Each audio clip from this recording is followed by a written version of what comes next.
25 makam di tempat pemakaman umum Kampung Pakemitan 2 ditemukan warga dalam kondisi terbuka di bagian bawah nisan. Dari puluhan makam yang dibongkar, hanya bagian kepala yang digali. Saat diperiksa, warga tidak ada bagian jenazah yang hilang. Motif pembongkaran belum terungkap. Saat ini polisi atau puluhan makam yang dibongkar sudah ditutup kembali oleh warga setempat. Warga telah melaporkan peristiwa pembongkaran makam ini ke Polsek Cikatomas.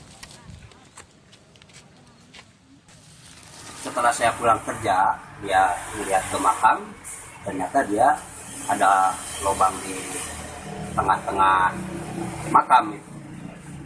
Untuk kedalaman lubang sendiri, Pak? Kalau itu ya kurang ini ya. Kalau ini biasa 1,75 lah. 75 cm.